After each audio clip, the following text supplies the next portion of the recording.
bom dia. Evangelho segundo escreveu João, capítulo 1, o verso 46. Evangelho segundo escreveu João, capítulo 1, verso 46, que diz assim: E disse-lhe Natanael: Pode vir alguma coisa boa de Nazaré?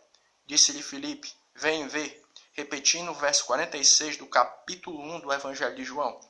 Disse-lhe Natanael: Pode vir alguma coisa boa de Nazaré? E disse-lhe Filipe: Vem e vê.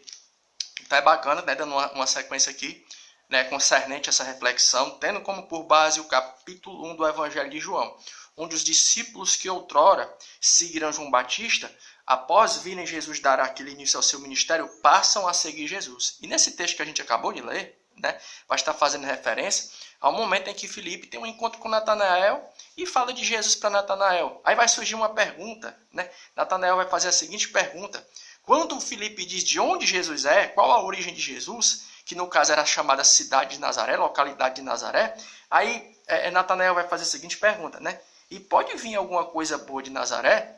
E vai fazer a seguinte pergunta: quando Filipe fala o local de origem de Jesus, que Jesus via da cidadezinha de Nazaré, aí Natanael vai olhar assim, né? Até aquele momento Natanael estava até animado, né?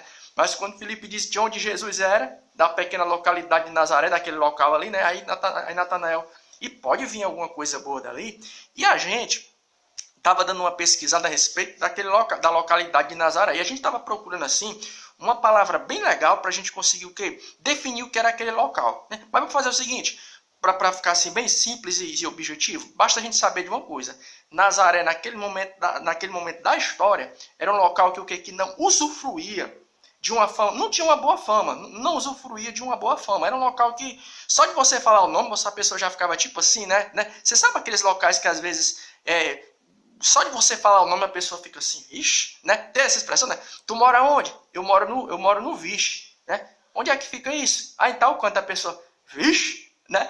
Então era mais ou menos assim. Mas aí quando Natanael faz essa pergunta, a gente já nota também Natanael o quê?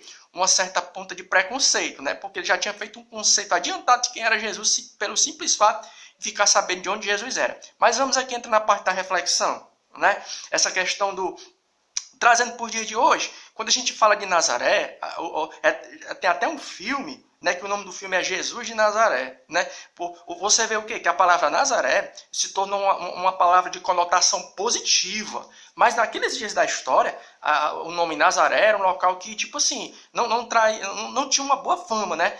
Tinha assim meio que um conceito, acho que a palavra é essa, assim, um negócio meio que pejorativo, de onde fulano de tal é de Nazaré, eita, de Nazaré, né? Então você vê a capacidade que o Senhor nosso Deus, a primeira aplicação para nossa reflexão aqui essa manhã. Naquele momento da história, o nome Nazaré era sinônimo de o quê? Sinônimo de local ruim, de coisa, não era coisa boa não, né? Mas depois que Jesus Cristo deu início ao seu ministério e ele modificou a história por intermédio do seu sacrifício vicário, você vê o quê? Que Nazaré passou de local deixou de ser aquele nome pejorativo e passou a ser o quê? Sinônimo de bênção. Aí o que a gente já pode tirar para a nossa vida aqui? O Deus que tem capacidade e condição de tornar um local de maldição em bênção, né? De repente você está aí, né, passando por uma situação ou inserido em um ambiente onde você pensa assim, rapaz, onde é que eu estou, né? Mas eu queria dizer uma coisa para você, aqui nessa manhã, mundo da palavra de Deus. O mesmo Deus que teve condição de transformar Nazaré, que era aquele local ali que, digamos, não usufrui de uma boa fama em local de bênção, ele pode fazer isso também na tua vida. Pegou bem o pensamento, né? Se você está inserido em um ambiente onde, digamos, que não usufrui de muita boa fama, né? Mas Deus, ele tem o poder de quê? De transformar aquele local ali em local de bênção. Aí você para ler o restante da Bíblia, né? O Evangelho de Lucas, aí você vai ver que aconteceu coisas maravilhosas em Nazaré. Foi em Nazaré onde a mãe de Jesus Cristo ela recebe o anúncio do seu nascimento. Foi em Nazaré que Jesus Cristo ele teve o primeiro encontro com seus discípulos. Ou seja, Deus é Deus que tem condição de transformar o local de maldição em quê?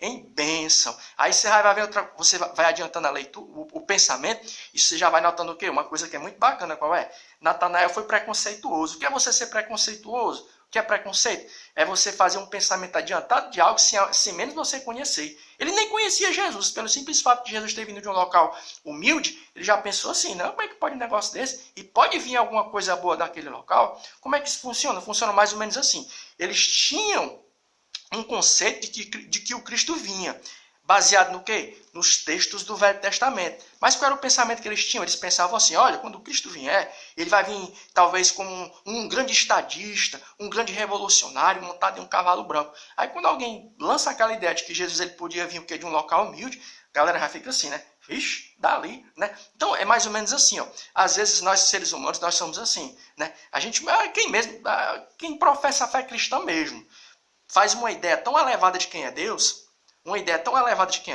que quando a gente vê Deus ele trabalhar de determinadas formas, em determinado tipo de pessoa, em determinados locais, a gente fica assim, não, Deus ele não está nesse negócio não. Pegou bem o pensamento? Às vezes nós fazemos um pensamento tão elevado de quem é Deus, que quando Deus ele começa a trabalhar de uma maneira que não vem a seguir os nossos padrões, a palavra essa, a gente se escandaliza. A gente fica assim, não, Deus não tinha uma pessoa melhor para usar, não. É mais ou menos assim. Às vezes você olha assim para uma pessoa, você não dá 50 centavos pela pessoa, né? Aí Deus começa a usar a pessoa. Deus começa a usar pela sua infinita misericórdia, na pregação, na palavra, no louvor, aí a pessoa fica assim, né? Deus não pode estar usando essa pessoa não, pelo simples fato do quê? Da pessoa ser de origem humilde. Às vezes nós somos assim, né? Às vezes nós temos esse nosso preconceito com a gente mesmo, que professa a nossa fé em Cristo. Às vezes nós fazemos um pensamento tão elevado de quem é Deus, que quando Deus ele começa a usar uma pessoa mais humilde, ou então uma pessoa de origem humilde, a gente não aceita não. A gente começa até a combater contra Deus e questionar até a maneira de Deus agir. Não, Deus não é assim não. Se eu estivesse no local de Deus, no lugar de Deus, a gente pensa assim, né? A gente só falta dizer assim, se eu estivesse no lugar de Deus, eu escolheria um local melhor para agir, ou então escolheria uma pessoa melhor para estar usando. É assim que às vezes a gente pensa, né? Aí Deus, para poder dar um nó no nosso juízo, Deus ele confronta os nossos padrões. Primeira carta de Paulo aos Coríntios, capítulo 1, verso 27. Às vezes nós fazemos uma ideia tão elevada de quem é Deus, que quando Deus ele começa a usar uma pessoa mais humilde, a gente fica assim, como é que pode um negócio desse? E a gente começa a questionar, começamos até a combater contra Deus. Primeira carta de Paulo aos Coríntios, capítulo 1, verso 27, a gente estava pensando aqui nesse texto. Ó. Mas Deus escolheu as coisas loucas deste mundo para confundir as sábias, e Deus escolheu as coisas fracas deste mundo para confundir as fortes. E Deus escolheu as coisas vis deste mundo, e as desprezíveis, e as que não são, para aniquilar a que são. Se Deus ele fosse usar pessoas perfeitas, pessoas que vinham de um berço assim, digamos, mais socialmente elevado, o que a gente ia dizer? Sabe por que fulano está sendo usado? Olha a origem de fulano, olha a família de Cicrano, né? Aí a gente já ia atribuir o quê? O sucesso espiritual da pessoa, a origem da pessoa. Então, por que muitas vezes Deus usa pessoas humildes e chama pessoas de locais humildes para quê? Para a gente poder ver assim, rapaz, se fulano de tal foi levantado no ministério, se ele está sendo usado dessa maneira, só pode ser Deus, porque como é que pode uma pessoa dessa estar sendo usada? Né? Então, por que muitas vezes Deus usa pessoas humildes e de origem humilde para quê? É para poder a glória ser dele e a gente entender. Rapaz, se isso aí está acontecendo, é porque realmente é Deus. Então, que nessa manhã, Deus ele consiga abrir a nossa mente, o nosso entendimento, para entender o quê? Que Deus ele não trabalha segundo os nossos padrões. Às vezes nós estamos como Natanael, né?